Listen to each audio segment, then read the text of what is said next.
ओम सहना ववतु सहनौ भुनक्तु सह वीर्यं करवावहै तेजस्विनावधीतमस्तु मा विद्विषावहै। ओम शांति शांति शांति।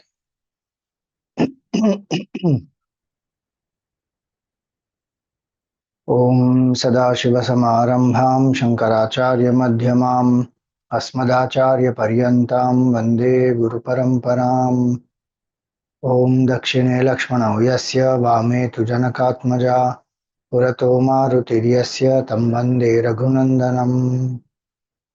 मनोजवं मारुततुल्यवेगं जितेन्द्रियं बुद्धिमतां वरिष्ठं वातात्मजं वानरयूथमुख्यं श्रीरामदूतं शरणं प्रपद्ये। नमः श्रीतुलसीदास सद्वरिष्ठाय धीमते पूरितं हृदयं येन रामप्रेमामृतेन मे समस्तजनकल्याणे निरतं करुणामयं नमामि चिन्मयं देवं सद्गुरुं ब्रह्मविद्वरम्।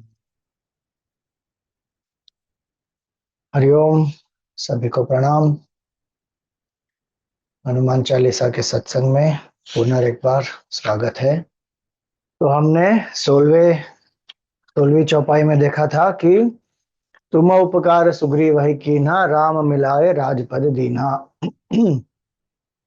सुग्रीव को भगवान से हनुमान जी ने मिलाया और पूरी कथा हमने देखी। वाली वध के बारे में भी हमने देखा और किस तरह सुग्रीव को अपना राज्य पद प्राप्त हुआ वापस। विभीषण जी ने भी हनुमान जी की बात मानी। तुम्हारो मंत्र विभीषण माना।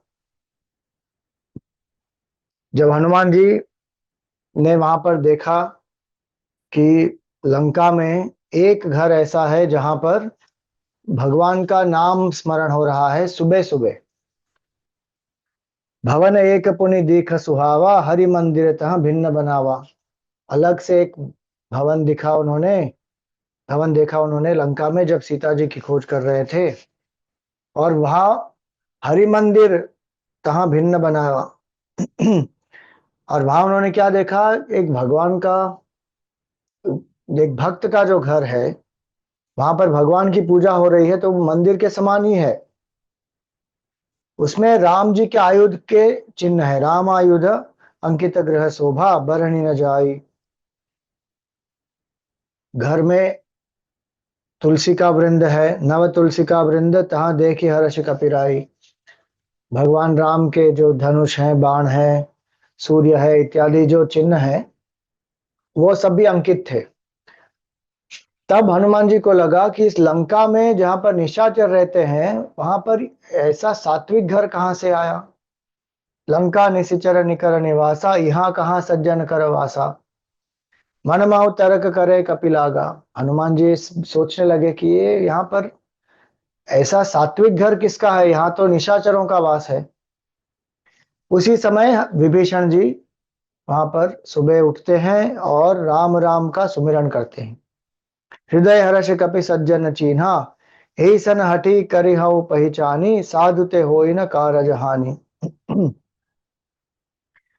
तो हनुमान जी ये पहचान लेते हैं कि ये तो कोई सज्जन है, न केवल सज्जन है, ये तो भगवान के भक्त है और उनके मन में बहुत आनंद आता है। और हनुमान जी विप्र का रूप धरकर उनके सामने जाते हैं राम राम कहते हुए। विप्र रूप धरि वचन सुनाए सुनत विभीषण उठी तहाँ आए। विभीषण जी ने भी सुना कि हाँ राम राम कौन कर रहा है, तो वो उठकर वहां पर आए। करि प्रणाम पूछी कुशलाई विप्र करहु निज कथा बुझाई। उन्होंने हनुमान जी से पूछा कि आप अपना परिचय दीजिए। कि तुम हरिदास न मह कोई मोरे हृदय प्रीति अति होई। कि आप क्या भगवान के कोई दास हैं। कि तुम राम दीन अनुरागी आय हूं मोहि करण बड़ भागी। और क्या आप भगवान राम को समर्पित हैं, दीन भाव है आपका और आप मेरे कल्याण के लिए यहाँ पर आए हैं। तब हनुमान जी ने पूरी कथा सुनाई उनको और विभीषण जी की आंखों में अश्रु हैं। सुनत जुगल तन पुलक मना मगन सुमेरि गुणग्राम। और भगवान राम के गुणों का स्मरण करके उनको बहुत आनंद हुआ, भावपूर्ण अश्रु भी बहने लगे। तब हनुमान जी ने उनसे पूछा कि आप यहाँ कैसे रहते हैं? इतने निशाचरों के बीच में, राक्षसों के बीच में आप कैसे रहते हैं यहाँ पर? विभीषण जी उसका प्रतीक है कि परिस्थिति कुछ भी हो, अपनी मनस्थिति हमारे वश में होती है। हम परिस्थिति को दोष देते हैं, संग का दोष देते हैं, लेकिन विभीषण जी में इतनी सात्विकता है, इतना साधना का बल है कि तामसी लोगों के बीच में रहकर भी वो अपना सत्वगुण बचा सकते हैं, उसकी वृद्धि भी करते हैं। इसलिए वो क्या कहते हैं, सुनहु पवन सुत रहनी हमारी, जिमि दसननि महु जीव बिचारी। एक उपमा देते हैं यहाँ पर कि वो कहते हैं कि मैं कैसे रहता हूं इन सब के बीच में, जैसे दांतों के बीच में जीभ रहती है।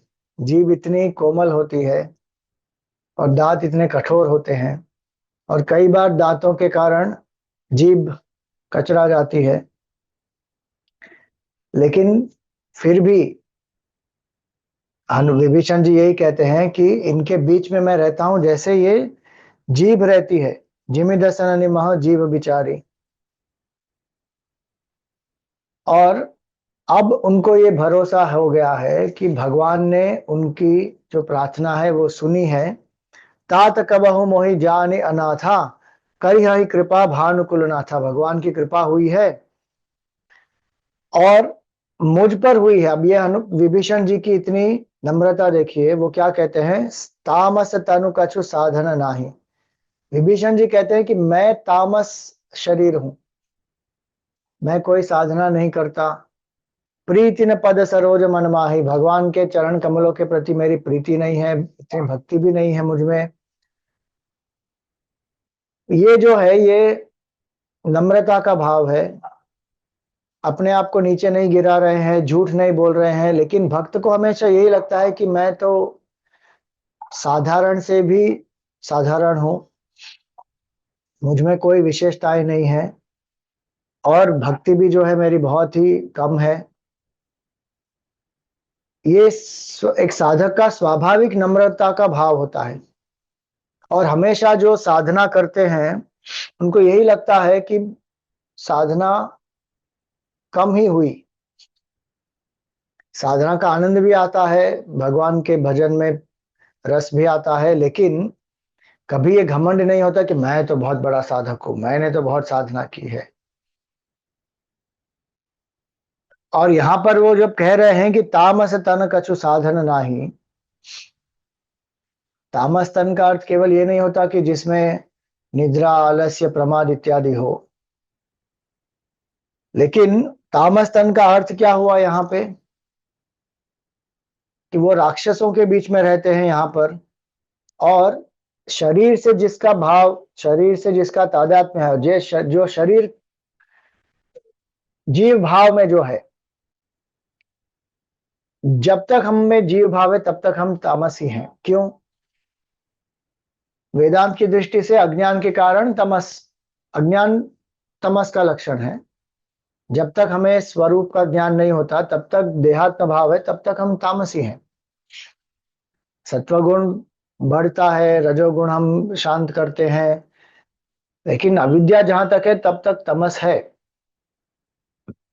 इसलिए वो कहते हैं कि तामस तन कछु साधन नाही, प्रीति न पद सरोज मन माही। भक्ति भी नहीं है, देहात्म भाव भी बहुत सारा है, लेकिन बहुत सुंदर अब ये कहते हैं, अब मोहि भा भरोसा हनुमंता, बिनु हरि कृपा मिलहि नहीं संता।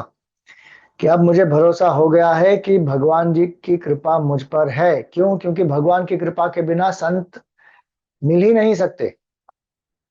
ये बहुत सुंदर पंक्ति है तुलसी रामायण की। अब मोहि भा भरोसा हनुमंता, बिनु हरि कृपा मिला ही नहीं संता। अगर संत मिले हैं तो भगवान की कृपा से ही मिलते हैं। और जो संत है कौन है? जिनके संताप का नाश हो गया वो संत है, जिनका मन शांत हो गया वो संत है। जिन्होंने अपने चित्त को शुद्ध कर लिया है और मननशीलता है जिनमें, आत्मचिंतन करके आत्मज्ञान जिन्होंने अनुभव किया है, ऐसे संत वो हरि की कृपा से ही मिलते हैं। और हनुमान जी स्वयं चलकर आए हैं वहां पर। इसीलिए यहां पर भी विप्र रूप बनाकर आए हनुमान जी, सात्विक भाव से आए हैं। और इसलिए हमको ये दृढ़ विश्वास होना चाहिए, अटल श्रद्धा होनी चाहिए कि हम अपनी साधना करते रहें। जो संत हमें प्राप्त होने हैं या जो गुरु हमारे जीवन में आने हैं वो स्वयं आएंगे। हमको उन्हें खोजने की आवश्यकता नहीं है, हमें साधना करते रहना है बस। ऐसे प्रतिकूल वातावरण में भी विभीषण जी ने अपनी साधना को नहीं त्यागा। हम अनुकूल वातावरण में भी छोटी छोटी चीजों की वजह से साधना को छोड़ देते हैं, उसमें कुछ ना कुछ लापरवाही कर देते हैं। निशाचरों के जो पुरी है, निशाचरों की जो नगरी है, वहां पर जब निशाचर सोने जाते हैं तब विभीषण जी उठते हैं ब्रह्म मुहूर्त में और भगवान का नाम लेते हैं। ये साधना का बल है, उनमें तप तप है, विवेक है, वैराग्य है। और इसीलिए हनुमान जी स्वयं आए वहां पर।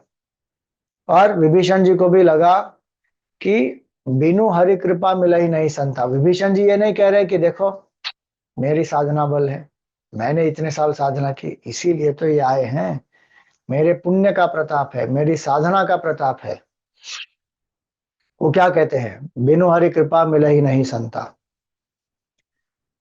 अब इस साल कुंभ मेला होने वाला है, कहाँ कहाँ से नहीं न जाने कितने साधु संत महात्मा आएंगे।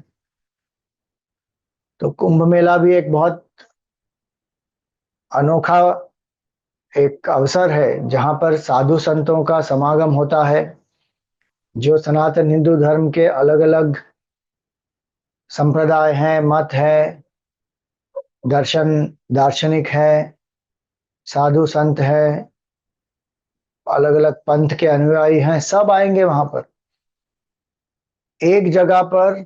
अलग अलग स्कूल्स ऑफ फिलोसफी, दर्शनों को हमको एक्सप्लोर करने का एक सुंदर अवसर प्राप्त होता है। स्नान इत्यादि तो होता ही है, उससे जो पाप नष्ट होते हैं वो तो है, शास्त्रों में भी लिखा है। लेकिन जो ज्ञान की गंगा वहां पर बहती है, भक्ति और सेवा, ज्ञान भक्ति सेवा का समन्वय, त्रिवेणी संगम इतना अद्भुत। वहां पर अलग अलग संतों का दर्शन करें, उनको मिले, उनसे कुछ सत्संग प्राप्त करें, ये असली स्नान है ज्ञान गंगा में। और ये हमें शुद्ध करता है। जब हम उनके जो भी सत्संग सुनते हैं उससे कुछ थोड़ी चीजें भी अपने जीवन में उतार सके, उनकी असंगता देखें, उनकी भक्ति देखें, उनकी तपस्या देखें, उससे हमें जो प्रेरणा प्राप्त होती है, उस कारण से हमें कुंभ जाना है। केवल जाकर वहां पर स्नान करके नहीं आना है, सत्संग करना है, साधना करनी है, जप करना चाहिए। तो ये साधना का प्रताप होता है कि हमारे जीवन में गुरु भी आते हैं, आत्मज्ञान भी प्राप्त होता है। और यहाँ पर हनुमान जी विप्र रूप धर कर आए हैं। तो जौ रघुबीर अनुग्रह कीन्हा, तो तुम मोहि दरसु हटि दीना। कि देखो रघुवीर का अनुग्रह हुआ इसीलिए आप यहाँ पर आए हैं और मुझे आपका दर्शन प्राप्त हुआ है। अब हनुमान जी उनको क्या कहते हैं? विभीषण जी को संकोच हो रहा है कि भगवान क्या मुझे अपनाएंगे, मैं तो राक्षस हूं और यहाँ पर रावण का भाई हूं, उनके वैरी का भाई हूं। तो हनुमान जी कहते हैं, सुना हूं विभीषण प्रभु कह रीति, कर ही सदा सेवक पर प्रीति। के भगवान की रीति यह है कि हमेशा सेवक पर उनका प्रेम होता है। कहु कवन मैं परम कुलीना, कपि चंचल सब ही विधिहीना। अब वो स्वयं अपना उदाहरण दे रहे हैं। ये हनुमान जी की नम्रता देखिए, दो भक्त जब मिलते हैं तो उनका व्यवहार कैसे हो रहा है। हनुमान जी अपनी बड़ाई नहीं कर रहे हैं, विभीषण जी भी अपनी बड़ाई नहीं कर रहे हैं, भगवत गीता में क्या आता है, भगवान कहते हैं कथयन्तश्च माम नित्यम तुष्यन्ति च रमन्ति च, बोधयन्त परस्परम कथयन्तश्च माम नित्यम तुष्यन्ति च रमन्ति च। एक दूसरे को क्या बताते हैं, क्या बात करते हैं एक दूसरे के साथ, भगवान के बारे में, उनकी महिमा के बारे में, उनके गुणों के बारे में, अपने बारे में कुछ नहीं बात करते। और उनको बहुत संतोष आता है उसमें, वो आनंद मनाते हैं किसमें, भगवान के स्मरण स्मरण में। तो विभीषण जी ने तो कहा तामस देह कछु साधन नाही, और यहाँ पर हनुमान जी क्या कहते हैं, मैं परम कुलीना, मैं तो कपि हूं और चंचल हूं, सब विधि ही ना, सभी प्रकार से मैं तो एकदम जानवर हूं। और ये हनुमान जी कहते हैं प्रात ले जो नाम हमारा, ते ही दिन ताहि न मिले आहारा। अब ये जो चौपाई है ना, कितने लोगों ने इसका इतना गलत अर्थ निकाला कि अरे सुबह सुबह अगर एक वानर को देख लेंगे तो पूरा दिन खाना नहीं मिलेगा। और हनुमान जी स्वयं अपने आप के बारे में ये बोलते हैं, तो सुबह सुबह हनुमान जी का हम दर्शन कैसे करें, तो पूरा दिन खाना नहीं मिलेगा। अरे ये कौन से भाव में कहा हनुमान जी ने, नम्रता के भाव में कहा है ये, कि मुझ जैसे कपि को भी, जिसको देखकर लोग, कपि को देखकर क्या करते हैं लोग कई बार, क्योंकि कपि बहुत उपद्रव मचाते हैं ना, वानर कभी कभी इतना उपद्रव मचाते हैं, लोग उनको पत्थर मारते हैं, डंडे से भगाते हैं। तो ये जो स्वाभाविक मानसिकता है उसके बारे में बता रहे हैं। ऐसा नहीं है कि हनुमान जी अशुभ है या वानर कोई अशुभ अशुभ है। इसलिए प्रात ले जो नाम हमारा, ते ही दिन ताहि न मिले आहारा। असमय अधम सखा सुनो मोह पर रघुवीर, कीन कृपा सुमिरी गुना भरे बिलोचन नीर। ऐसे मुझ अधम वानर पर भी रघुवीर ने इतनी कृपा की, मुझे अपना दूत बनाया, मुझे यहाँ पर भेजा है, और ये सुमिरन करके भरे बिलोचन नीर, आंखों में अश्रु आते हैं कि भगवान की कितनी बड़ी कंपा अनुकंपा है मुझ पर, कि वो हमेशा सेवक पर प्रीति करते हैं। कोई भी सेवक हो सकता है, किसी भी प्रकार का हो सकता है, लेकिन भगवान का प्रेम उस सेवक पर होता है। जानत हूं वस स्वामी बिसारी, फिर ही ते काहे न हो ही दुखारी। हनुमान जी कहते हैं कि ऐसे भगवान राम जो इतने करुणामय है, प्रेममय है, उदार है, ऐसे प्रभु को बिसर के लोग भटकते हैं सुख के लिए संसार में, तो उसमें कोई आश्चर्य की बात नहीं है कि वो दुखी हैं। काहे न हो ही दुखारी, दुखी क्यों नहीं होंगे, क्योंकि जो आनंद सिंधु है उनको छोड़कर जो नश्वर पदार्थों के पीछे भाग रहे हैं, तो दुख तो प्राप्त होना ही है। यही विधि कहत राम गुणग्रामा, पावा अनिर्वाच्य विश्रामा। ऐसे भगवान राम का गुण गाते गाते दोनों को इतना आनंद हुआ। फिर हनुमान जी ने वापस सब कथा सुनाई विभीषण जी को कि देखिए अभी ये भगवान किस परिस्थिति में है, और अब भगवान की सहायता के लिए, सीता जी की खोज के लिए मुझे आपकी सहायता चाहिए। तब उन्होंने पूछा कि कहाँ है सीता जी, रखा कहाँ है रावण ने सीता जी को। जेहि विधि जनक सुता तह रही, कि जनक सुता कहाँ पर हैं, कैसे रह रही हैं, आप जरा इसका वर्णन कीजिए।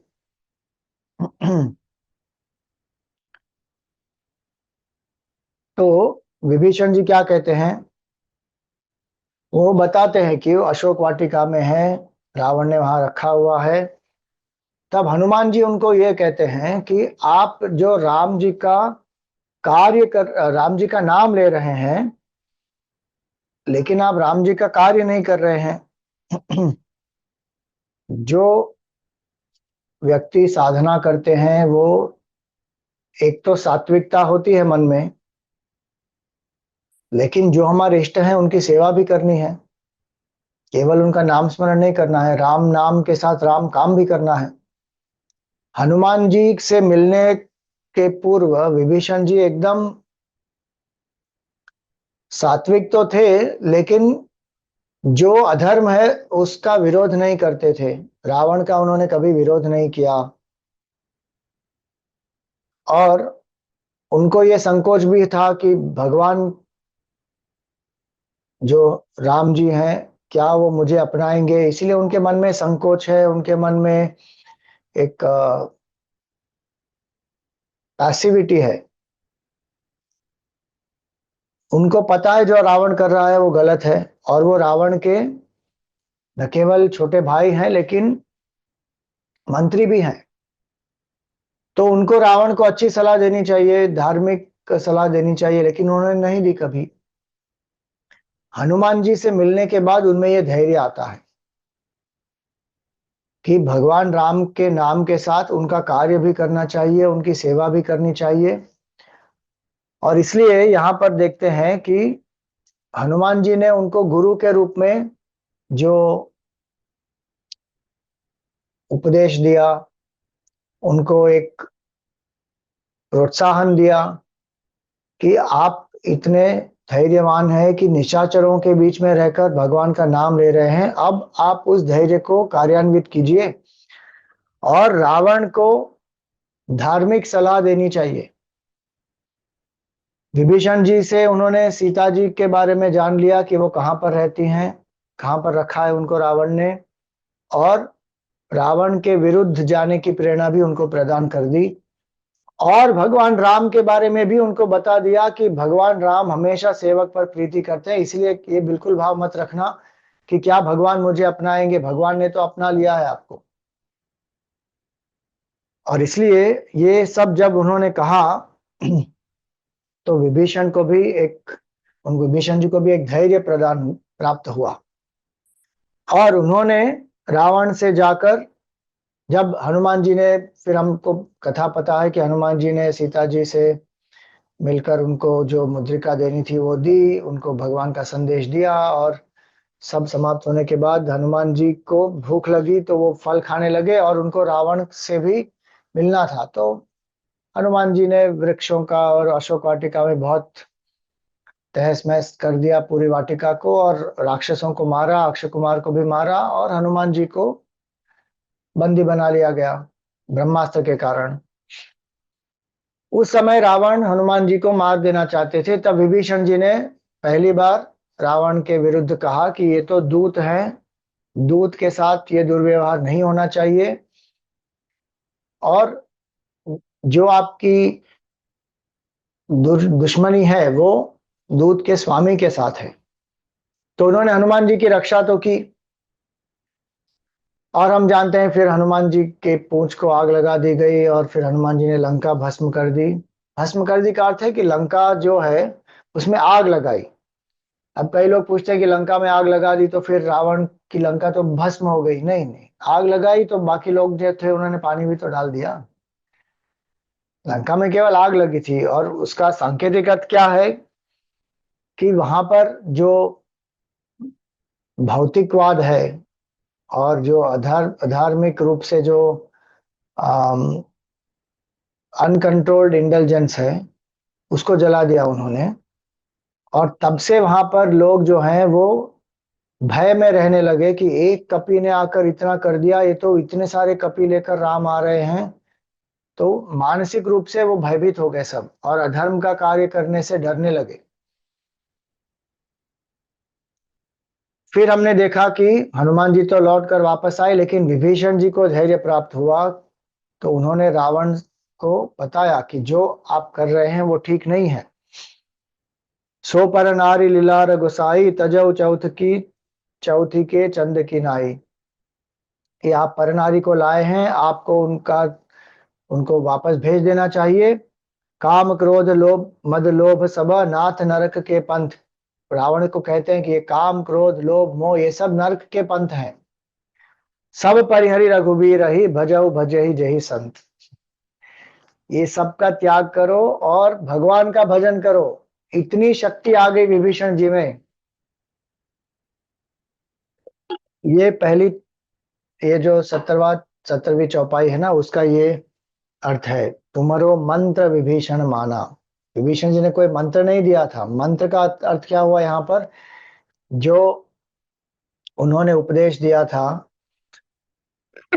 उस पर विभीषण जी ने मनन किया और धैर्य प्राप्त किया। रावण को भी यही सलाह दी कि काम क्रोध इत्यादि का त्याग कीजिए, सीता को वापस कीजिए और भगवान राम की शरण लीजिए। आज तक विभीषण जी में इतना धैर्य नहीं था कि रावण के विरुद्ध कुछ कहे, और किसी में भी धैर्य नहीं था, और लंका जलने के बाद तो और किसी में धैर्य था ही नहीं। और वो भी लंका क्यों जली? क्योंकि विभीषण जी के सुझाव के कारण कि दूत को नहीं मारना चाहिए। अब देखिए विभीषण जी में कितना धैर्य आ गया। उनको ये नहीं लगा कि अरे एक बार मैंने सुझाव दिया और क्या हो गया, पूरी लंका में इतनी आग लग गई, अब दूसरी बार कुछ नहीं बोलना चाहिए, नहीं तो ये रावण मार देगा। निर्भय हो गए विभीषण जी। भक्ति और निर्भयता दोनों साथ साथ जाते हैं।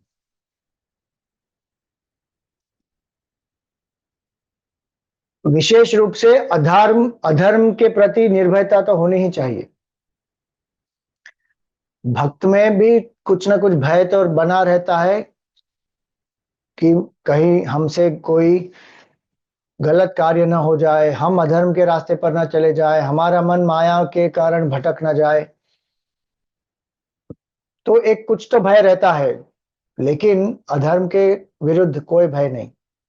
जो गलत हो रहा है उसके बिल्कुल उसके विरुद्ध न कोई भय रहता है, और उसमें उसके प्रभाव में आकर, दबाव में आकर कुछ गलत करने का कोई भाव भक्त के मन में नहीं रहता। जो परिणाम होगा देखा जाएगा।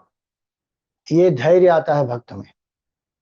भले अधार्मिक लोग ज्यादा शक्तिशाली हो, हमेशा ये देखा जाता है। कौरव जो हैं वो 11 अक्षौहिणी है, पांडव जो हैं वो 7 अक्षौहिणी है। एक अर्जुन अकेले पूरी कौरव सेना के सामने, और वो भी उत्तर कुमार के साथ, अज्ञातवास के अंत में उन्होंने उनको परास्त किया। तो धार्मिक जो होते हैं वो हमेशा कम होंगे, अधार्मिक ज्यादा होंगे, लेकिन जो बल होता है वो धार्मिक व्यक्ति के पास ही होता है। महाभारत में भी हम देखते हैं, यतो धर्मः ततो कृष्णः, यतो कृष्णः ततो जयः। जहां धर्म है वहां कृष्ण है, जहां कृष्ण है वहां विजय है। ये जीवन का सिद्धांत है। कुछ समय के लिए लगता है कि अधार्मिक लोग जो हैं वो प्रगति कर रहे हैं, जो अधर्म है वो बढ़ते जा रहा है, और अधार्मिक कार्य के विरुद्ध उनको कोई कर्म का फल नहीं मिल रहा है। तो हमारी जो दृष्टि होती है वो कुछ समय के लिए, कुछ सालों के लिए बहुत संकुचित दृष्टि होती है। कर्म के सिद्धांत के अनुसार जो अधर्म करता है उसको उसका फल भुगतना पड़ता है, और जब आता है तो आता ही है। और इसलिए धर्म का ही हमको पालन करना है, और ये धैर्य आता है। धर्म पालन के लिए धैर्य की आवश्यकता होती है, और वो धैर्य कब आता है? जब शरणागति होती है, जब व्यक्ति के मन में ये शरणागति का भाव होता है कि मैं भगवान के शरणागत हूं और भगवान का बल, सामर्थ्य, सुरक्षा सब कुछ मुझे प्राप्त है, तब व्यक्ति निर्भय हो जाता है। अगर शरणागति नहीं है तब मूर्खता होगी, क्योंकि अहंकारवश अगर कोई चुनौती देता है किसी को, तो अहंकार के कारण व्यक्ति दुर्बल हो जाता है। हनुमान जी, विभीषण जी, सुग्रीव, आप सभी को देखिए, भरत जी, इन सभी को धैर्य कहां से प्राप्त हुआ? अपनी शरणागति से प्राप्त हुआ। अपने अहंकार का धैर्य अगर उनके पास होता तो वो कुछ समय के लिए ही चलता है, उसके बाद वो नष्ट हो जाता है। इसीलिए शरणागति बहुत बड़ी एक शक्ति है। भगवान की सुरक्षा प्राप्त होती है और व्यक्ति का अहंकार लीन होता है। विभीषण जी ने जो उनको कहना था रावण के विरुद्ध, उन्होंने कहा, धैर्य से कहा, और उनके हित की कामना करके कहा। ऐसे नहीं कहा कि रावण को एकदम जाकर अपमानजनक रूप में, उनके हित के लिए कहा कि आपके हित में यही है कि आप सीता जी को लौटा दें और आप राम जी की शरण लें, जैसे बाकी सभी संत करते हैं वैसे। तब रावण ने विभीषण जी को लात मार के बाहर निकाला वहां से। हनुमान जी, आई मीन विभीषण जी तो रावण को ये भी कहते हैं कि आ, तव उर कुमति बसी विपरीता हित अनहित मानहु रिपु प्रीता। बिना कोई संकोच के वो कह देते हैं कि तुम्हारे मन में जो है वो तो कुमति बसती है अभी, इसीलिए तुम ये सब कर रहे हो रावण। हित को अनहित मान रहे हो और अनहित को हित मान रहे हो, और इसलिए रावण तुम्हारे भलाई यही है कि तुम सीता जी को लौटा दो। तब रावण ने मारी उनको लात। सठ मिलु जाई तिनहि कर कहु नीति, अस कई की नैसी चरण प्रहारा, अनुज गहे पद बारहि बारा। विभीषण जी को उन्होंने क्या कहा कि तुम सठ हो, मेरा अन्न खाते हो और भगवान राम की वकालत करते हो, उनके बारे में गुणगान कर रहे हो। तो मम पुर बसी तपसी न कर प्रीति, मेरे ही शहर में, मेरे ही नगरी में, लंकापुरी में तुम रहते हो, यहाँ का खाना खाते हो, यहाँ की सुविधाओं का भोग करते हो, लेकिन वो जो तपस्वी है राम, उसके उसके प्रति तुम्हारी प्रीति है, और इसीलिए उनको लात मारी उन्होंने। अब आप देखिए कितने लोग क्या कहते हैं कि विभीषण जी द्रोही थे। अरे द्रोही कौन था? रावण। विभीषण जी ने कोई द्रोह नहीं किया। विभीषण जी तो ये कहते हैं, राम सत्य संकल्प प्रभु सभा काल बस तोरी, मैं रघुवीर शरण अब जाओ देहु जन खोरी। विभीषण जी तो ये कहते हैं कि अभी तुम्हारे सभा का काल निश्चित हो गया है, और राम जी तो सत्य संकल्प है, वो आकर अपना संकल्प पूर्ण करेंगे, सीता जी को छुड़ा कर ले जाएंगे, लेकिन तुम्हारा समय आ गया है। मैं जा रहा हूं भगवान राम की शरण में। क्यों? क्योंकि तुमने मुझे यहां से निकाल दिया। कितने लोग ये कहते हैं कि घर का भेदी लंका ढाए, विभीषण जी के बारे में, लेकिन ये उनकी गलत धारणा है। ये उनको पता नहीं है कि धर्म क्या है और धर्म की शक्ति क्या है। घर का भेदी कौन था? विभीषण जी तो उनको अच्छी सलाह दे रहे थे। रावण मान लेता तो पूरे की पूरी लंका बच जाती। लंका के नाश का कारण कौन है, विभीषण जी या रावण? आप सोचिए। हम क्या कहते हैं, घर का भेदी लंका ढाए। अरे लंका को ढाने का मुख्य कारण है रावण और उसका अहंकार, उसकी कामना। किसी की एक नहीं मानी उन्होंने, उसने, रावण ने। हनुमान जी की बात भी नहीं मानी, मंदोदरी की बात नहीं मानी, विभीषण जी की बात नहीं मानी, अंगद की बात नहीं मानी, माल्यवान की नहीं मानी, मारीच की नहीं मानी, कुंभकर्ण की नहीं मानी। इतना घमंडी अहंकारी व्यक्ति, और हम उसको कहते हैं बड़ा ज्ञानी था। कैसे वो ज्ञानी हो गया? विद्या ददाति विनयम, विनयात याति पात्रताम, पात्रत्वा धनम आपनोति, धना धर्मम तथा सुखम। विनय प्राप्त होता है ना जब ज्ञान होता है, तो विद्या ददाति विनयम। व्यर्थ ज्ञान था उसके पास। धन्याष्टकम में शंकराचार्य जी क्या कहते हैं, तद ज्ञानम यद इंद्रियाणाम प्रशमकरम। उसको ज्ञान कहते हैं जो इंद्रियों को शांत करता है। यहाँ पर तो रावण उत्तेजित हो रहा है कामवश, और इसलिए ये बोलना कि घर का भेदी लंका ढाए, ये विभीषण जी का अपमान है। और ये हम स्वयं अपने ही जो अनन्य भक्त हैं, इतने महान भक्त हैं, उनका उपहास करते हैं, उनकी निंदा करते हैं, अपमान करते हैं। ये हमको पहचानना चाहिए। जैसे गांधारी ने भी क्या किया, भगवान कृष्ण को श्राप दिया कि अगर आप नहीं होते तो मेरे 100 के 100 पुत्र जीवित होते। लेकिन वो तो भगवान की करुणा है, अनुकंपा है, उन्होंने श्राप को स्वीकार भी कर लिया। लेकिन जो उनके 100 पुत्र मर गए, जिनका नाश भीम ने कर दिया, उनकी मृत्यु का कारण कौन है? उनकी मृत्यु का कारण केवल धृतराष्ट्र है। और वो भीम को दोष दे सकते हैं, कृष्ण भगवान को दोष दे सकते हैं, लेकिन स्वयं बिल्कुल नहीं मानेंगे कि हमने अपने पुत्र को संयमित नहीं किया, धर्म के मार्ग पर उसे अग्रसर नहीं किया और उसके आध्यात्मिक प्रवृत्ति को प्रोत्साहित किया।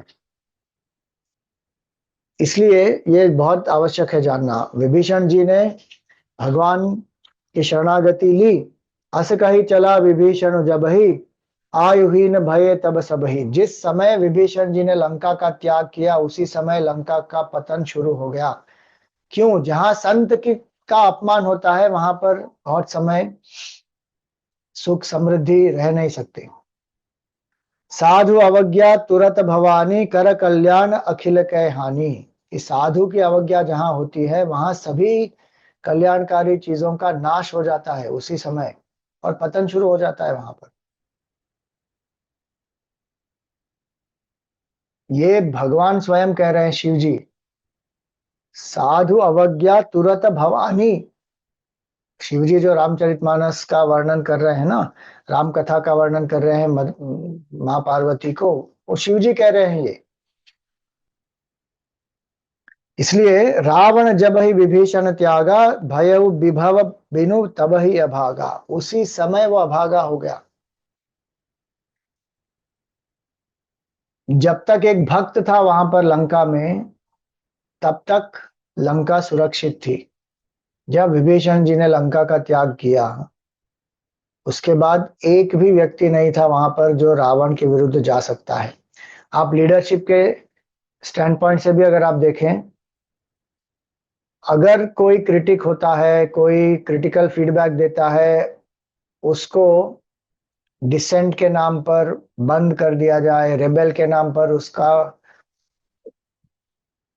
पतन करवा दिया जाए, प्रमोशन न दिया जाए, उसको निकाल दिया जाए, और केवल जो अपने खुशामदी लोग हैं, जो तारीफ पर तारीफ करते रहते हैं, केवल चने के झाड़ पर चढ़ाते हैं, ऐसे फ्लैटरर्स को अगर रखा गया, उस समय से उस व्यक्ति का, उस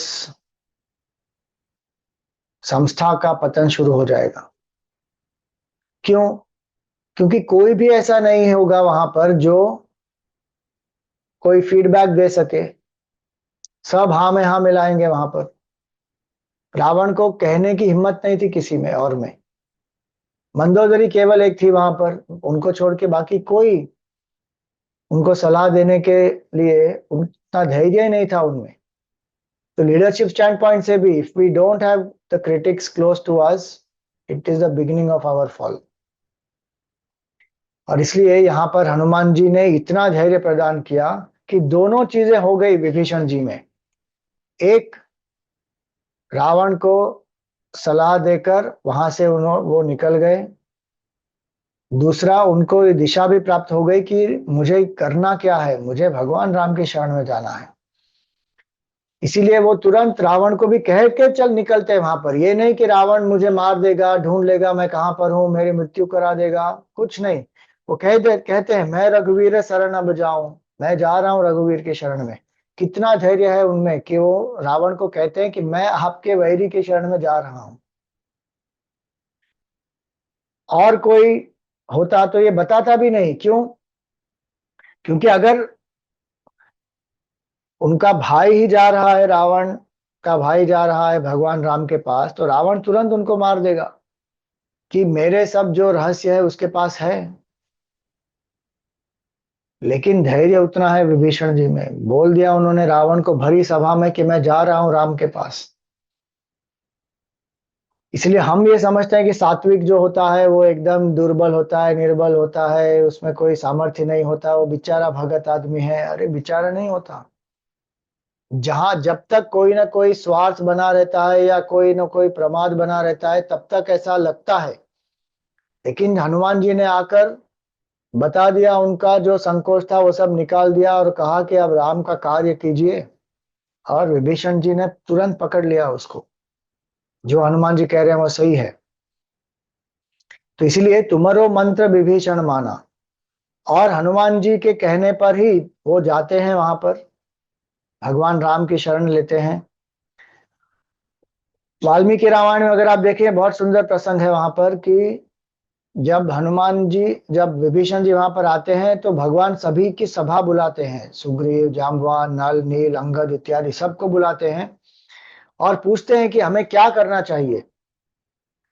और सभी लोग राय एक मत होकर देते हैं कि हमें इनको स्वीकार नहीं करना चाहिए, क्योंकि ये रावण की एक चाल हो सकती है कि विभीषण को यहाँ पर भेजे और हमारे जो भी निर्णय है, हम जो भी रणनीति बनाते हैं, वो सब वो गुप्तचरों के माध्यम से प्राप्त कर सकता है। तो विभीषण स्वयं उनका गुप्तचर हो सकता है।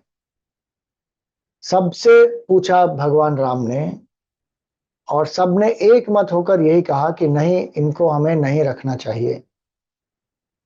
फिर भगवान ने हनुमान जी की तरफ देखा और हनुमान जी ने क्या कहा कि प्रभु, ये आपके भक्त हैं, आपको इन्हें स्वीकार करना चाहिए। इन्होंने मेरी जान भी बचाई है और इनका भाव भी यही है कि आपके प्रति उनकी भक्ति है, मैंने स्वयं देखा है।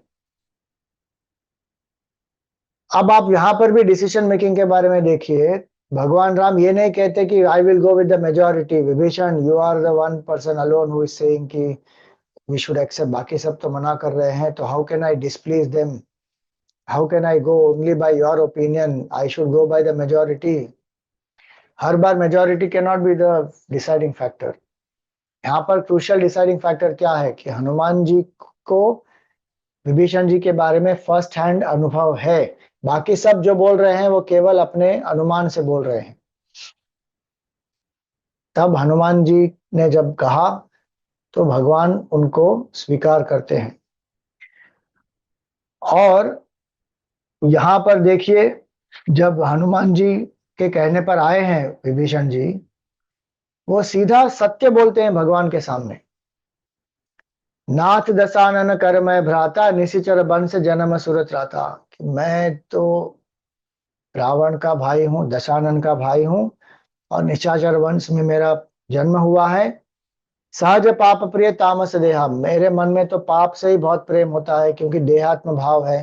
तामस देहा यथा उल्लू कही तम पर नेहा, जिस तरह उल्लू को रात्रि से प्यार होता है, इस तरह मुझे भी अविद्या से, अज्ञान से, मोह, प्रमाद इत्यादि से प्यार है।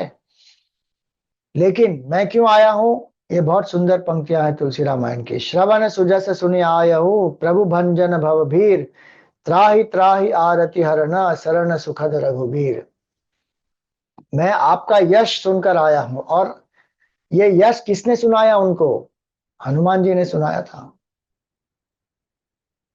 श्रवण सुजस सुनि आयहु, प्रभु भंजन भव भीर, कि आप भव सागर का नाश कर देते हैं, भय का नाश कर देते हैं। त्राहि त्राहि आरति हरण, मैं त्राहि त्राहि होकर आपके शरणों में आया हूं, आर्त हूं, दुखी हूं, संतप्त हूं। और आप क्या हैं? शरण सुखद रघुवीर, आप जो शरण लेते हैं उनको सुख प्रदान करते हैं। अस कही करत दंडवत देखा, तुरंत उठे प्रभु हर्ष विशेषा। जैसे ही उन्होंने दंडवत किया, भगवान उठे, बहुत हर्ष से उठे। दीन वचन सुनि प्रभु मन भावा, भजु विलास ग्रही हृदय लगावा। उनको ये दीन भाव बहुत प्रिय हुआ, प्रिय लगा, और उन्होंने अपने विशाल भुजाओं से विभीषण जी का आलिंगन किया। गही हृदय लगावा, कहु लंकेश सहित परिवारा, सीधा उन्होंने कहा लंकेश।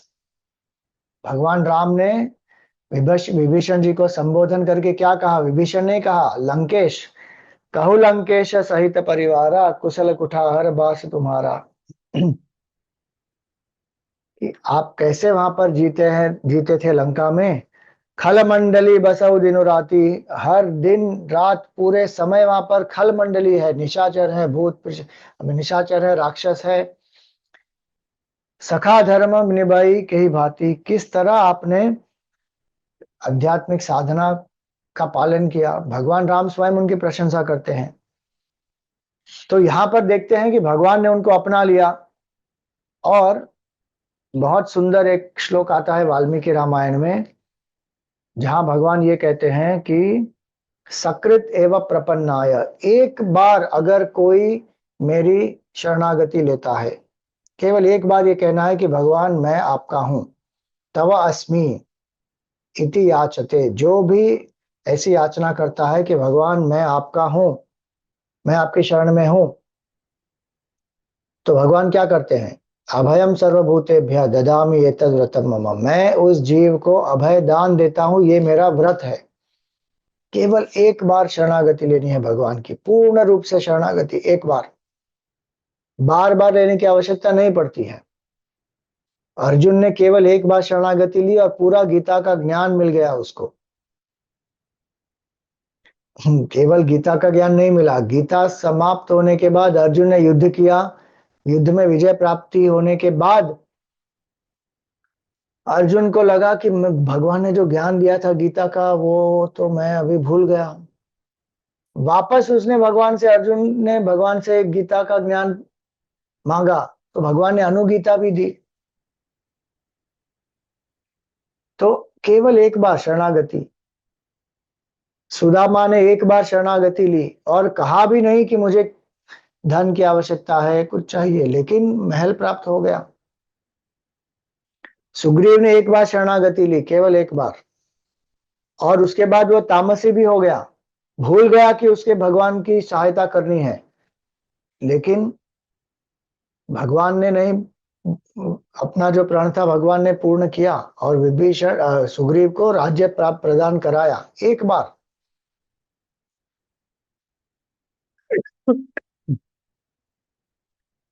इसीलिए भगवान बार बार नहीं मांगते, शरणागति, हमारी शरणागति का भाव एक बार हो बस, लेकिन फिर उस भाव को हमें, उस भाव में हमें जीना है। जटायु ने एक बार, आप देखिए कितने सारे, हनुमान जी ने एक बार शरणागति ली, अलग अलग उदाहरण देख लीजिए, कितने बड़े बड़े संतों के भी केवल एक बार।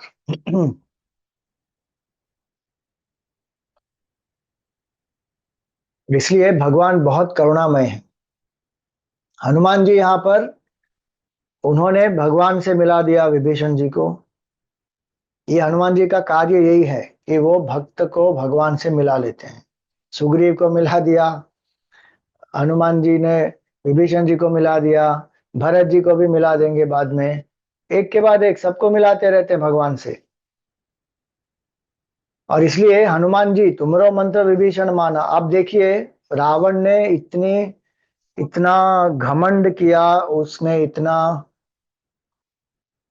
अहंकार था उसमें, और लोभ, कि विश्वकर्मा की जो बनाई हुई लंका है, जिस पर कुबेर का राज्य था, रावण ने तपस्या करके जो प्राप्त किया वर ब्रह्मा जी से, उसके कारण बहुत ही अहंकारी हो गया और उसने कुबेर से वो लंका छीन ली, और कुबेर जो उसके ही भाई हैं, भगा दिया।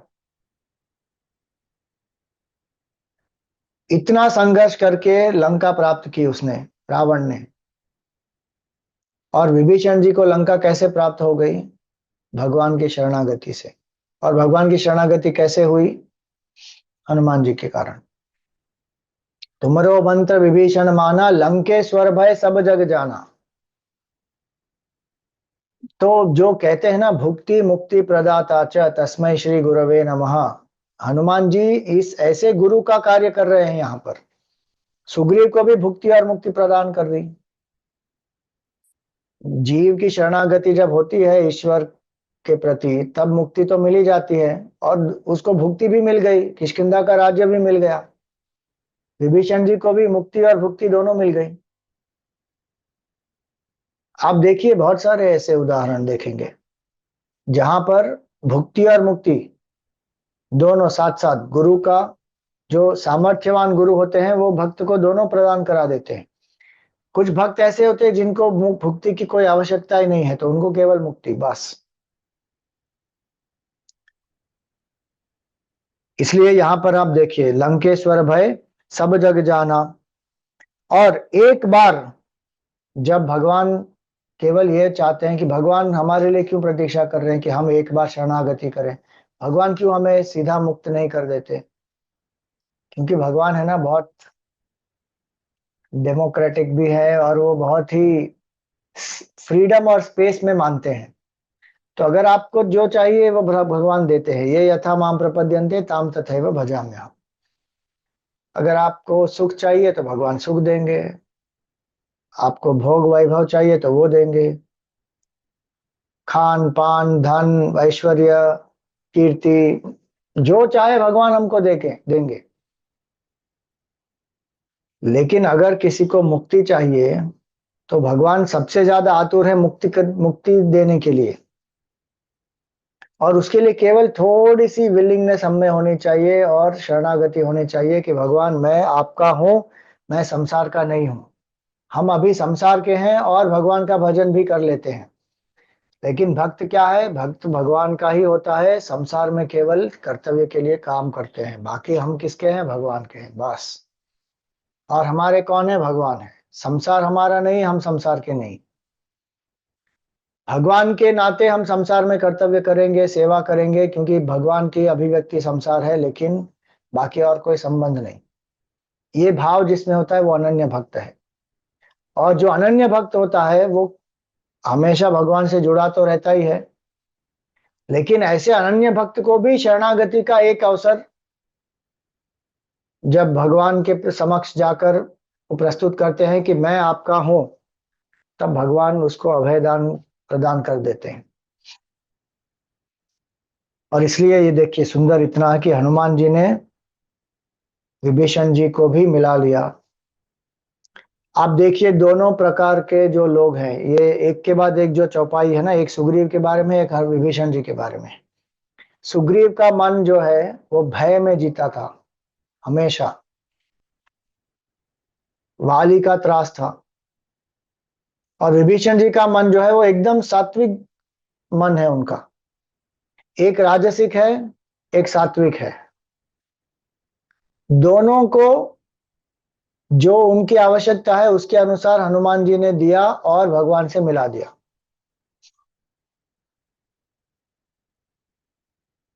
विभीषण जी को धैर्य की आवश्यकता थी। सात्विक सात्विक थे, लेकिन धैर्य उनमें नहीं था कि अधर्म के विरुद्ध जाए। सुग्रीव में भय था कि मेरी मृत्यु कर देगा वाली, मृत्यु का भय था सुग्रीव में। तो हनुमान जी ने भगवान राम की महिमा के बारे में बताया, भगवान राम ने स्वयं उनकी महिमा का प्रदर्शन किया, तब सुग्रीव की शरणागति पूर्ण हुई। जो राजसिक व्यक्ति होता है उनको ये सब करना पड़ता है। इसीलिए कौन भगवान की परीक्षा लेता है, जीव भगवान की परीक्षा लेता है या भगवान जीव की परीक्षा लेता है? भगवान जीव की परीक्षा लेते ही नहीं, भगवान तो अंतर्यामी है, उनको सब पता है। जीव ही भगवान की परीक्षा लेता है, जीव ही भगवान से पूछता है कि क्या आप में सामर्थ्य है, बताओ। हम कहते हैं ना कि if God exist this should happen to me, if this does not happen then God does not exist. तो परीक्षा कौन ले रहा है? हम भगवान की परीक्षा ले रहे हैं। विभीषण जी, उनके मन में ऐसा भय नहीं है, लेकिन वो सात्विक भाव में है, काम नहीं कर रहे हैं भगवान का, उस उनमें वो कमी है। अनुकूलस्य संकल्प प्रतिकूलस्य वर्जनम। जो अनुकूल है उसका संकल्प करना चाहिए, उसका चिंतन करना चाहिए, लेकिन जो प्रतिकूल है उनका त्याग करना चाहिए। वो त्याग करने की क्षमता उनमें नहीं थी। हनुमान जी ने वो क्षमता प्रदान कर दी और उनका समर्पण करा दिया। तो जो हनुमान जी का रोल है यहाँ पर, एक सामर्थ्यवान गुरु का रोल है। तुमरो मंत्र विभीषण माना, लंकेश्वर भय सब जग जाना। और इसलिए जब हम शरणागत होते हैं भगवान की, तो हम भगवान से ये कहते हैं कि आई एम अवेलेबल, तब भगवान का अनुग्रह प्राप्त होता है। और बार बार हमें करना पड़ता है, क्योंकि हमारा अहंकार बार बार उठता है। अगर एक बार शरणागति करने से अहंकार लीन हो जाता है, इतना सत्वगुण है और इतना अगर सामर्थ्य है साधना का, तो व्यक्ति को एक ही बार करना पड़ता है बस। और भगवान की अपेक्षा केवल एक बार की है, लेकिन हम शरणागति करके वापस अपने अहंकार में आ जाते हैं, इसीलिए फिर हमें बार बार करना पड़ता है। तुमरो बंत विभीषण माना, लंकेश्वर भय सब जग जाना, जुग सहस्त्र जो जन पर भानु, लील्यो ताहि मधुर फल जानू। इतने हजारों कोस दूर जो सूर्य है, जुग सहस्र जो जन पर भानु, सहस्र योजन। अब कई लोग इस चौपाई का अर्थ भी बना देते हैं कि distance between earth and the sun. Tulsidas ji ने तो इस भाव से कहीं लिखा नहीं है। और ये युग का अर्थ बना देते हैं 12,000 नंबर, और सहस्र योजन तो एक योजन मतलब 8 माइल, और सहस्र मतलब 1000, सो 12,000 इंटू 8 इंटू 1000, ऐसे करके जो नंबर आता है वो कहते हैं this is the distance between earth and the sun exact. अब ये 12,000 तो देवताओं के वर्ष के बारे में बताते हैं। अब वो हमने कैसे भी फिट किया हुआ है इसमें, लेकिन कहने का अर्थ क्या है कि उससे अगर किसी को प्रेरणा मिलती है तो ठीक है, मिल जाए, उसमें क्या आपत्ति है। लेकिन तुलसीदास जी ने ऐसा कुछ भाव करके ये लिखा हुआ नहीं है, वो तो भक्ति के भाव से लिखा उन्होंने कि जुग सहस्र जो जन पर भानु, लील्यो ताहि मधुर फल जानू। इतने सहस्रों युगों दूर ये जो सूर्य है उसको भी हनुमान जी ने निगल लिया। कब? बाल्यावस्था में।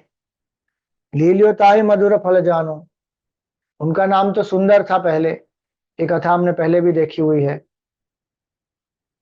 तो जब वो भूख में माता अंजना को कहीं पे उन्होंने प्राप्त पाया नहीं, और देखा कि ये तो कुछ संतरे के समान उग रहा है, तो लपक गए वहां पर।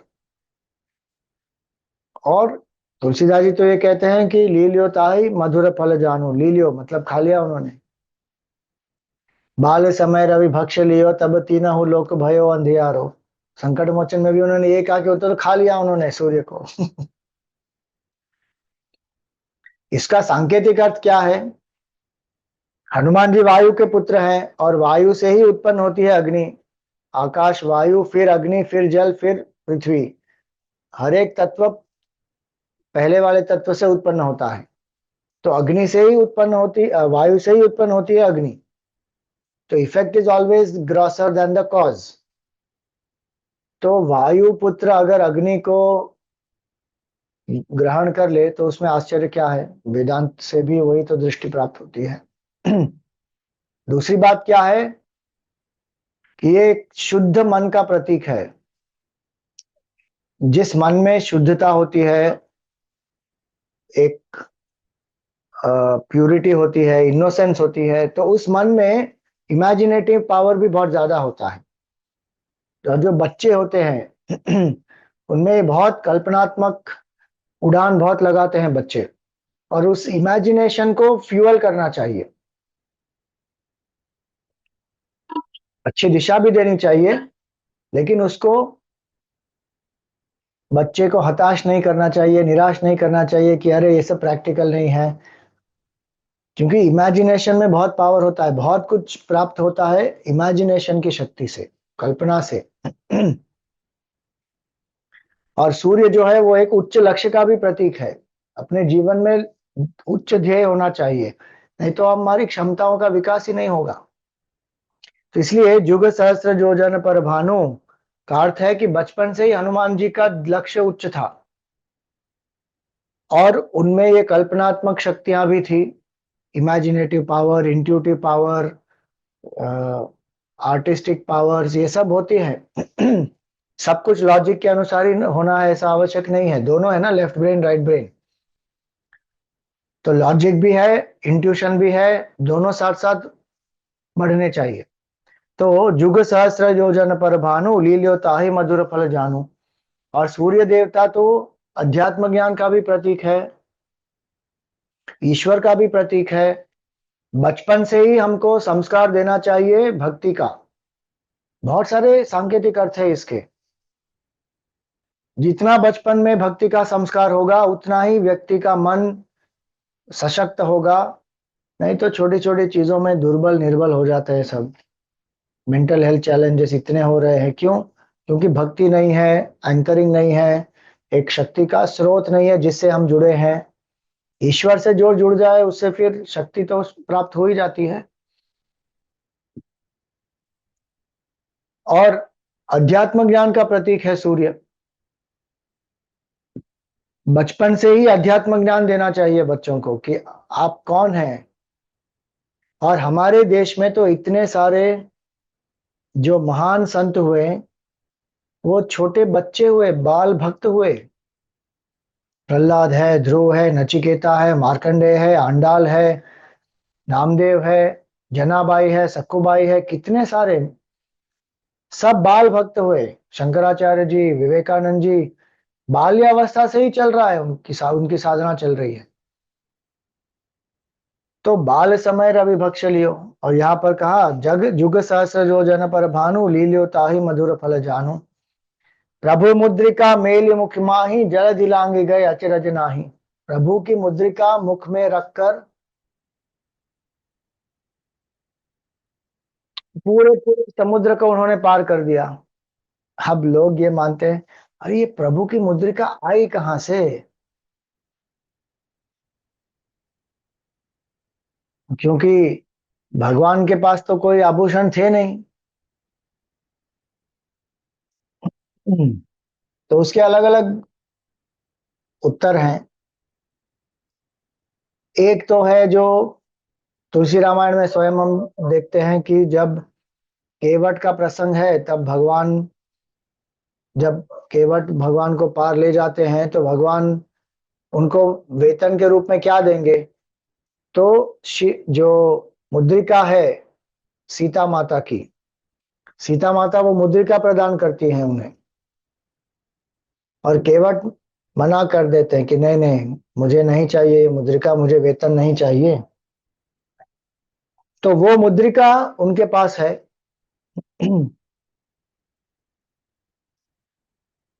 और सीता जी ने जब रावण हरण करके सीता जी को ले जा रहे थे, तब उन्होंने हाथों से जो मुद्रिका, अंगूठी, ये सब, चूड़ामणि, ये सब जो भी लेकर डाला। चूड़ामणि तो उनके पास थी, जो अंगूठी है, जो कंगन है, ये सब डाले उन्होंने। वही तो भगवान को बताए थे सुग्रीव ने कि ये प्राप्त हुआ हमें। तो एक कारण है कि उसमें ये है, उसमें मुद्रिका थी। दूसरा उत्तर इसका ये है कि जब अत्रि और अनसुईया देवी से मिले थे, ऋषि अत्रि और अनसुईया देवी से भगवान राम मिले थे, तब अनसुईया देवी ने उन्हें मुद्रिका प्रदान की। तो निकले थे तो वलकल वस्त्र से ही सब, लेकिन अनसुईया देवी ने कुछ आभूषण दिए थे उन्हें, सीता जी को। और वही आभूषण सीता जी ने कुछ उसमें से नीचे डाल दिए, और सुग्रीव को वो प्राप्त हुए और उन्होंने भगवान को बताए। और भगवान ने फिर वो मुद्रिका दी हनुमान जी को और कहा कि जाओ और रावण सीता को मेरा संदेश देना। सो प्रभु मुद्रिका मेल मुख माही। प्रभु की मुद्रिका का अर्थ क्या है? एक सांकेतिक अर्थ है कि भगवान का नाम हमेशा उनके जिह्वा पर रहता है। प्रभु मुद्रिका मेल मुख माही। अब कुछ लोग ये भी कहते हैं कि स्वामी जी, अभी हनुमान जी तो मुद्रिका तो इतनी छोटी होगी, अब हनुमान जी ने जब इतना बड़ा रूप धारण किया तब मुद्रिका का क्या हुआ? हमारा मन ये सब चीजें सोचता है। प्रैक्टिकली भी कोई सोच सकते हैं, इसीलिए सोचता है मन। तो मुद्रिका का क्या हुआ? क्योंकि मुद्रिका तो इतनी छोटी है। हनुमान जी ने इतना 100 योजन का तो पूरा एक आकार बना लिया। अरे वो हनुमान जी को पता, हमको क्या पता? और वहां पे जो तो लिखा हुआ नहीं है कहीं रामायण में, तो हम तो केवल कपोल कल्पित कल्पना कर सकते हैं कि हनुमान जी ने मुद्रिका रख दी होगी अपने पास और फिर आका आकृति बढ़ाई। या मुद्रिका को मुख में रख के ही जब उन्होंने आकृति बढ़ाई तो मुद्रिका की भी उतनी आकृति हो गई, वापस छोटी हो गई। कल्पना तो बहुत कुछ हो सकती है। लेकिन मुख्य तात्पर्य क्या है कि भगवान का नाम सतत उनके जिह्वा पर रहता है। प्रभु मुद्रिका मेल मुख माही जलधि लांगी गए, जो पूरी जलधि है 800 योजन 800 मील वाली जलधि है, उन्होंने भगवान का नाम लेकर पार कर दी। मतलब अनायास पार कर दी। और उसमें अलग अलग विघ्न बाधाएं भी आई उनको। मंदार जो पर्वत है, मैनाक पर्वत जो है, वो बाहर आ गए और उन्होंने कहा कि आप थोड़ा विश्राम कर लीजिए, आप बहुत देर से उड़ रहे हैं, फल फूल खा लीजिए, थोड़ा पानी पी लीजिए, आराम कर लीजिए। लेकिन उन्होंने कहा नहीं, राम काज कीन्हे बिनु मोहि कहाँ विश्राम। फिर शुरसा आती है और कहती है कि मुझे देवताओं ने वरदान दिया है कि जो कोई यहाँ से उड़ रहा है वो मेरा भोजन बन जाएगा। तुम्हें देवताओं ने भेजा है। तो उसके सामने हनुमान जी ने क्या किया, अपनी आकृति बढ़ाते गए बढ़ाते गए बढ़ाते गए, और एकदम छोटे होकर फिर उसके मुंह के अंदर जाकर बाहर आ गए। तो वहां पर उन्होंने अपने विवेक शक्ति का उपयोग किया और शुरसा को अपनी माता बना लिया। तो ये शुरसा किसका प्रतीक है कि जब कुछ विघ्न बाधाएं आती है हमारे जीवन में, सभी में बल का ही प्रयोग करना आवश्यक नहीं होता, चतुरता का भी प्रयोग करना चाहिए। तो भक्त होता है वो चतुर भी होता है। और फिर जब सिंहिका के बारे में देखते हैं कि वो रहती है, वो एक्चुअली है जमीन पर रहने वाली राक्षसी, लेकिन रहती है अभी समुद्र में। और जो हवा में उड़ रहे हैं उसके प्रति उसकी ईर्ष्या है, तो वो ईर्ष्या का प्रतीक है। और उसे हनुमान जी उसके अंदर घुस जाते हैं और फाड़ कर बाहर निकल जाते हैं, उसका वध कर देते हैं। तो जलसी में सहानुभूति नहीं होनी चाहिए, उसको खत्म कर देना चाहिए। तो इस प्रकार अलग अलग जो विघ्न बाधाएं आती हैं, लंकिनी भी आती है, वहां पर हनुमान जी उसको एक घुसा मारते हैं। तो सब कुछ उन्होंने पार कैसे किया? भगवान की मुद्रिका के कारण। प्रभु मुद्रिका मेलि मुख माही जलधि लांगी गए अचरज नाही। कि पूरी जलधि को उन्होंने लांग दिया। दुर्गम काज जगत के जेते सुगम अनुग्रह तुमरे तेते। जितने भी कार्य हैं जो दुर्गम है जीवन में, जो असंभव है साधारण मनुष्य के लिए, वो हनुमान जी ने अनायास कर दी। और उनके अनुग्रह से हम भी अपने जीवन में जो दुर्गम कार्य है उनको प्राप्त कर सकते हैं। इसलिए यहाँ का सुगम अनुग्रह तुम्हारे तेते। अब इसके बारे में और थोड़े विस्तार में चर्चा अगले सत्संग में करेंगे।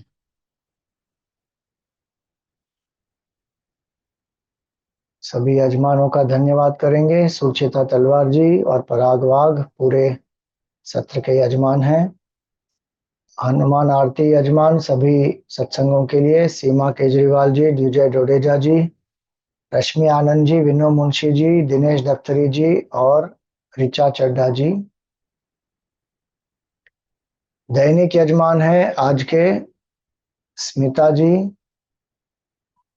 चिन्मयी मोरे जी। और